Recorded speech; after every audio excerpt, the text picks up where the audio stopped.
വീണ George കുരുക്കിലേക്കോ?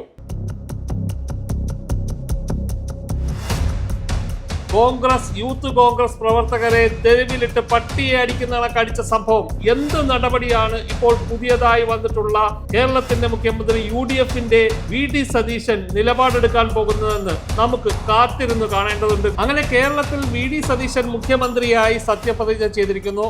ആദ്യ മണിക്കൂറിൽ തന്നെ കൂടിയ മന്ത്രിസഭാ യോഗത്തിൽ നിർണായകമായിട്ടുള്ള ചില തീരുമാനങ്ങൾ പുറത്തുവന്നു. അതിൽ ഏറ്റവും എടുത്തു പറയത്തക്ക സംഭവം എന്ന് പറഞ്ഞാൽ മുൻ മുഖ്യമന്ത്രി പിണറായി വിജയന്റെ സംരക്ഷണത്തിനായിട്ട് അദ്ദേഹം പ്രതിരോധിക്കുകയാണ് ചെയ്തതെന്നൊക്കെയാണ് അന്ന് പറഞ്ഞത്. അവരുടെ ഗൺമാൻമാർ യൂത്ത് കോൺഗ്രസ് പ്രവർത്തകരെ തെരുവിലിട്ട് പട്ടിയെ അടിക്കുന്ന കടിച്ച സംഭവം അന്ന് മാധ്യമങ്ങളിലൊക്കെ വലിയ വാർത്തയായതാണ്. പല ചാനലുകളിലും അത് തത്സമയം കണ്ടതാണ്.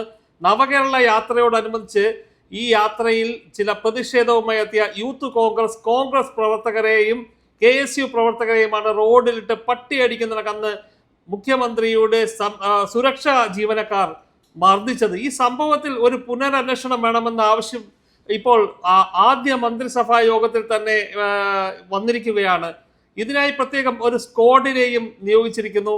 അടുത്ത പണി മുൻ ആരോഗ്യമന്ത്രി വീണ ജോർജിനാണോ എന്നുള്ളൊരു ചോദ്യമാണ് ഇവിടെ ഉയരുന്നത്. നമുക്കറിയാം, കോഴിക്കോട് മെഡിക്കൽ കോളേജിൽ ശസ്ത്രക്രിയക്കിടെ കത്രിക വയറ്റിൽ കുടുങ്ങിയ സംഭവം കേരളത്തിൽ നിരന്തരമായി വരുന്ന ചില ചികിത്സാ പിഴവുകൾ ഇത് യൂത്ത് കോൺഗ്രസ് പ്രവർത്തകർ ആരോഗ്യമന്ത്രിക്കെതിരെ പ്രതിഷേധിക്കുന്ന ഒരു സാഹചര്യം ഉണ്ടായിരുന്നു. ആരോഗ്യമന്ത്രിയുടെ വീട്ടിലെത്തി റീത്ത് സമർപ്പിച്ചാണ് ഈ പ്രതിഷേധം ആദ്യം തുടങ്ങുന്നത്. രണ്ടാമത്തെ പ്രതിഷേധം നടന്നത് ഏകദേശം കൃത്യമായി പറഞ്ഞാൽ ഫെബ്രുവരി 25 കണ്ണൂർ റെയിൽവേ സ്റ്റേഷനിലെത്തിയ ആരോഗ്യമന്ത്രി, അന്ന് വന്ദേ ഭാരത് ട്രെയിനിൽ യാത്ര ചെയ്യാനെത്തിയ ആരോഗ്യമന്ത്രിയെ കോൺഗ്രസ് പ്രവർത്തകർ കരിങ്കൊടി കാണിച്ച സംഭവം.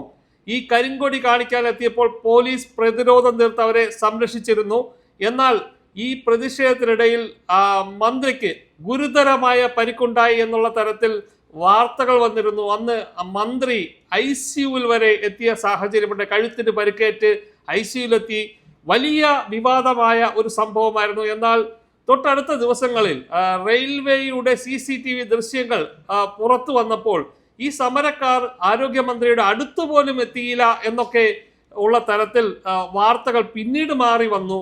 ഈ സംഭവത്തിലായിരിക്കും മിക്കവാറും നമ്മുടെ പുതിയ മുഖ്യമന്ത്രിയായി ചുമതലയേറ്റിരിക്കുന്ന VD സതീശൻ ഒരു പുനരന്വേഷണം ആരംഭിക്കാൻ സാധ്യതയുള്ളത്. അങ്ങനെയാണെങ്കിൽ അത് വീണ ജോർജിനിട്ട് കിട്ടാവുന്ന ഏറ്റവും നല്ലൊരു കൊട്ടായിരിക്കും. ഇത് പറയാൻ ഈ അവസരം ഉപയോഗിക്കുന്നു.